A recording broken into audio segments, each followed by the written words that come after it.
Assalamualaikum warahmatullahi wabarakatuh. Sebanyak 240 tas koper jamaah haji Kabupaten Aceh Timur hari ini Rabu 31 Mei 2023 sekitar pukul 16.30 waktu Indonesia bagian Barat dimuat ke dalam bagasi bus simpati Star oleh petugas pemberangkatan jamaah haji Kabupaten Aceh Timur. Sebelum diberangkatkan ke embarkasi Aceh, tas jamaah haji sudah terlebih dahulu dikumpulkan di lobi kantor Kementerian Agama Kabupaten Aceh Timur guna untuk dilakukan pengecekan, pemasangan foto barcode, pemasangan sarung koper, dan penimbangan koper jamaah haji agar tidak melebihi berat 16 kg yang dikoordinir langsung oleh Kasih Penyelenggaraan Haji dan Umrah Bapak Dr. Andes Haji Muzakir MA. Dalam kesempatan tersebut, Muzakir mengatakan jamaah haji Kabupaten Aceh Timur akan berangkat dari Kabupaten Aceh Timur menuju Asrama Haji Embarkasi Aceh pada Rabu malam 31 Mei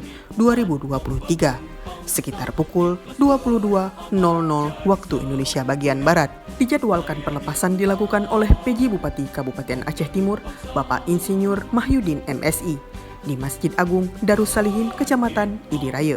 Haji Muzakir juga menjelaskan sebelum acara tepung tawar dan pelepasan, para jamaah haji diharuskan datang berkumpul di Masjid Agung Darussalihin pada pukul 20.00 waktu Indonesia bagian Barat untuk melaksanakan sholat Isya berjamaah, sekaligus mendengarkan arahan dan wejangan dari Bapak PJ Bupati Kabupaten Aceh Timur, ujar Muzakir.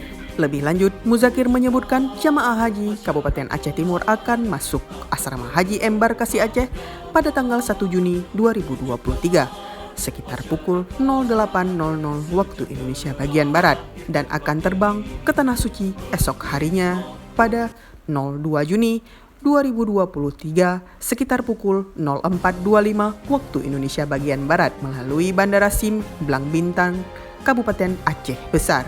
Di sela-sela pengisian koper jamaah haji ke bagasi bus, Haji Muzakir mengatakan 240 jamaah haji Kabupaten Aceh Timur tergabung dalam BTJ 10, yaitu Aceh Timur 240 orang jamaah haji dan Aceh Tamiang sebanyak 140 jamaah haji.